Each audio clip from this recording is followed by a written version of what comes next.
Alright guys, welcome to the video. I hope you guys will enjoy this one, and just diving right into it. This video is going to be about programming, and like the tips and tricks I use or methods I keep in mind when doing my own programming. A lot of you guys have been asking about programming tips, how I do my programming, even asking who my coach is. Just want to say right now, I have no coach. I am my own coach. I do my own programming. And so I'm not opening up coaching for a while, even though I do intend to one day do that. But I do want to at least give you guys some tips, some general outline or methods to keep in mind if you want to write your own programming. That will definitely help you out a lot. And while I'm doing this video, there's going to be a bunch of clips of past training just going on.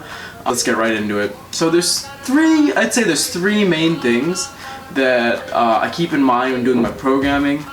And the first one is definitely, without a doubt, in my opinion, the most important one. While programming myself, I've explained before that I really like the DUP method, or daily undulating periodization, but I don't subscribe to using the exact way the DUP runs, how in 1 week you have a light, medium, and heavy day. Instead, what I do is I alternate volume and intensity. So what I mean by this is that I alternate between volume blocks and intensity blocks on a week-by-week basis. So for instance, week 1 might be volume and week 2 might be intensity, and it might go back and forth basically on this cycle, on a cyclical behavior. But so it's kind of similar to that, but at the same time, I don't totally like the idea of doing all three things in 1 week. I don't believe that's necessarily optimal for yourself. So instead, what I like to do is, as I said, alternate between volume and intensity. But I do want to say really quick, in my opinion, even on my intensity block, I still do a shit ton of back off volume. The only reason I have an intensity block, or this intensity week, where I'm working with higher RPEs and top sets of 3, is because basically I feel that I still need to work with heavy weights to get good at heavy weights, but most of your strength is built by using submaximal loads, doing 5x5s and things of that nature, where you're getting a shit ton of volume, moving a lot of weight, and moving a lot of total poundage, and that's what's really important.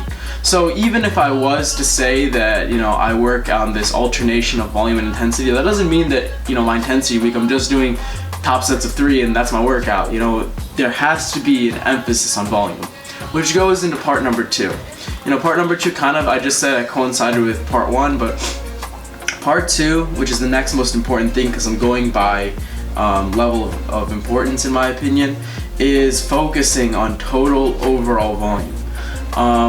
The greatest thing that has affected all of my lifts, bench, squat, and deadlift, has been making sure that I'm getting in a shit ton of volume. So as I said before, let's say on Sunday I was to go for a top set of 3 because that's what's prescribed in my program, because it's day 1 of the power/intensity block. I'll do that top set of 3, and that top set of 3 is really good for me because I slowly progress that. It's based off RPE, but the idea is there's supposed to be overall slow progression to show that I'm gaining strength. But at the same time, just working with heavy loads is not going to get me stronger. Simple fact. It's just going to wear out my joints and fry my CNS. So what I do is, after that top set of 3, I'll do back off volume, back off sets of 3 with lower weight, with a bunch of sets of 3 to get volume, sets of 5, things like that. Work on deadlifts, sets of 6, you know what I mean? Really hammering in overall volume, working in that RPE 8 to 8.5 range.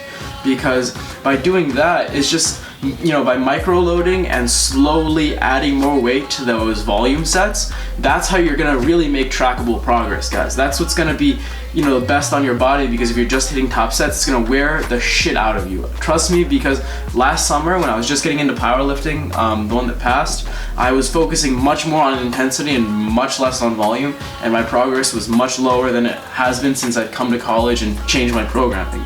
Because I didn't realize that what really is the main mover for all of your lifts is working with a ton of volume and then making sure you're balancing that with adequate intensity. So I really want to stress that point, guys. And if I have to say a final note, is my third thing, which is of relative importance, but I wouldn't necessarily say that it is the most important thing, is working on pause variations or variation lifts to get your weak points.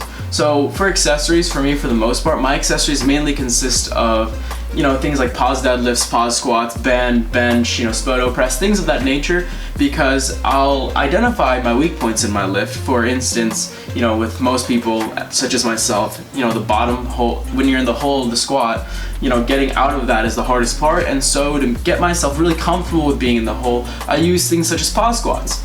Or for instance, with the sumo deadlift, the hardest part for me, and with many people who sumo pull, is being patient off the ground and pulling up. So to build more drive off the ground, pause deadlifts. And for me, unlike most people, my weakest part of my bench is the lockout, because my triceps aren't quite as strong as my chest. And so for things like that, I'll use band press, although it used to be more concentration on the spoto press, because it used to be the other way around.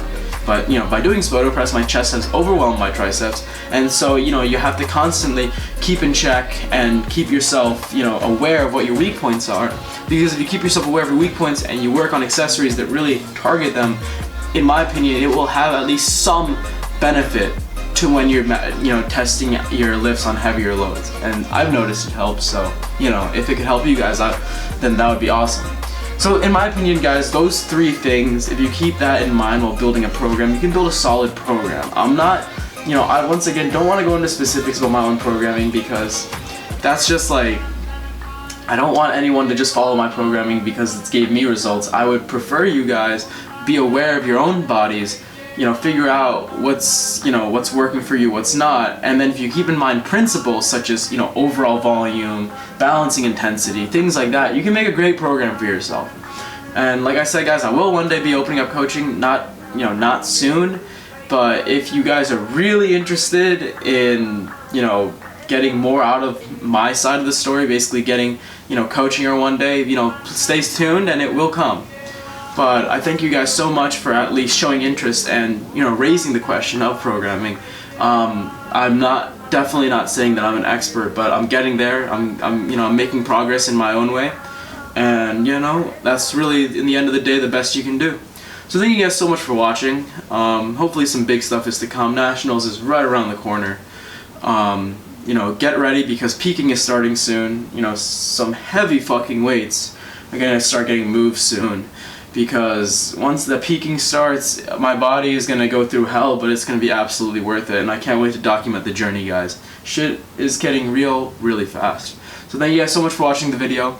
If it helped any of you guys, please let me know, because I'm really looking forward to hearing the reactions from some of you guys who were asking for this kind of content. Without further ado, guys, I'm gonna go now, and thank you so much for watching, like I said, and I'll see you guys all in the next video. Peace out.